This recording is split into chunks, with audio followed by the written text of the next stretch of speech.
The aftermath of the Cuba freedom protests that we talked about earlier have been incredibly rough, both in terms of some life lost as well as people who've been disappeared, which is very much not the reaction you want to see when the fundamental grievance against the government is that they are not allowing people their freedom. So let's give you a few details on this. One person has apparently died during these demonstrations. You have clashes between protesters and police, which have resulted not just in the death, but also an unspecified number of people arrested, some injured, including some officers. The statement from the government says that demonstrators have vandalized houses, setting fires and damaging power lines. It also alleged they attacked police and civilians with knives, stones, and other objects. Again, that information is coming from the government, so it is possible that some elements of it are true. I certainly wouldn't just take their word on it though. And when you point out that people are being disappeared, more than 100 of them, and the reaction from the protesters is that they have some stones, that's painting an image, but perhaps not the image that you think you are when you're attempting to control the narrative as a part of the government. But the more than 140 who've been detained or disappeared, hopefully they will be identified. Amnesty International is looking into it. But obviously this is not a time when there should be any quarter given on the government deciding when and if you get to find out where your relatives or friends might have been taken to during a protest. And we will have more details, but Dr. Rashad, what do you think about this? Well, let me first say very clearly, I stand with the people of Cuba. And I know many conservatives, they have taken this opportunity to make political points rather than humanistic points. And the political point that they have been trying to land is the formation of government in Cuba and blaming the kind of government Cuba has as to the woes and the social ills of the Cuban people. Now, let's be very clear. We live in America in a very hyper political reality. So a lot of things are interpreted through this hyper political lens.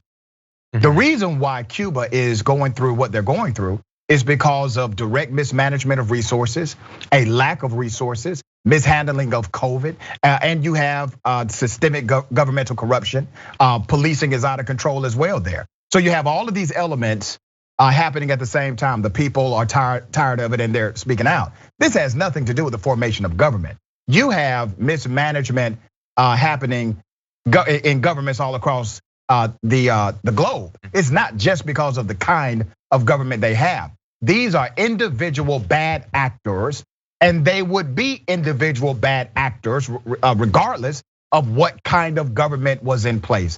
And I think all of us should take an opportunity to look at this from an individual or human perspective rather than a political perspective. And that is the sad narrative that's happening in conservative circles right now.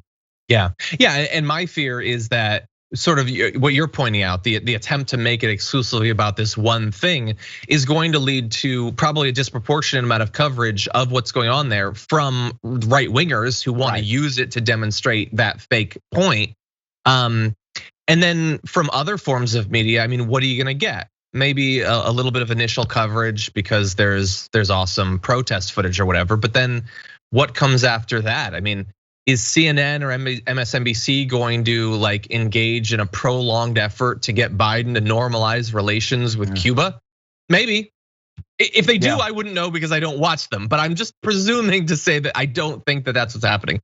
Maybe Chris Hayes is saying something that is possible, but yeah, this is about bad actors and it's also about fake actors. So, Dr. Rashad, you said you stand with the Cuban people, and you mean it. You want them to be free, to be healthy, to be vaccinated. Biden said much the same thing, that he stands with them, and he's pretty much just standing though.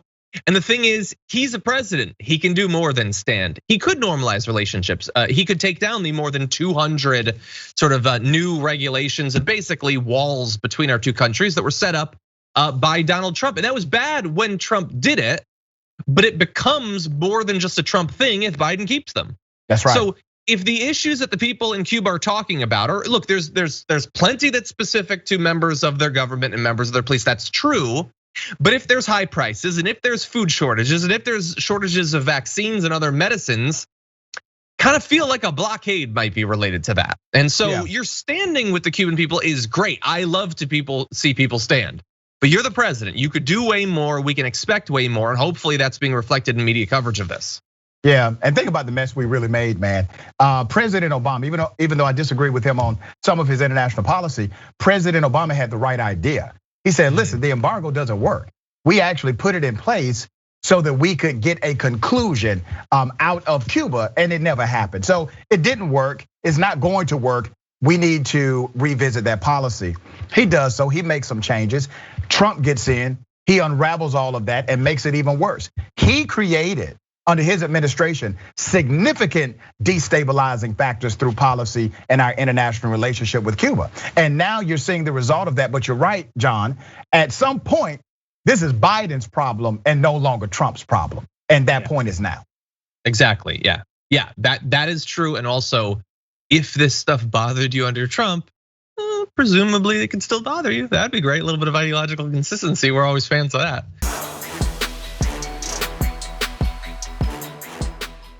For more political news breakdowns, interviews, stories of activism, and me trying my hardest to care about the occasional big celebrity news story, subscribe to our YouTube channel at youtube.com/The Damage Report. And you can ring the bell wherever it is so you don't miss anything.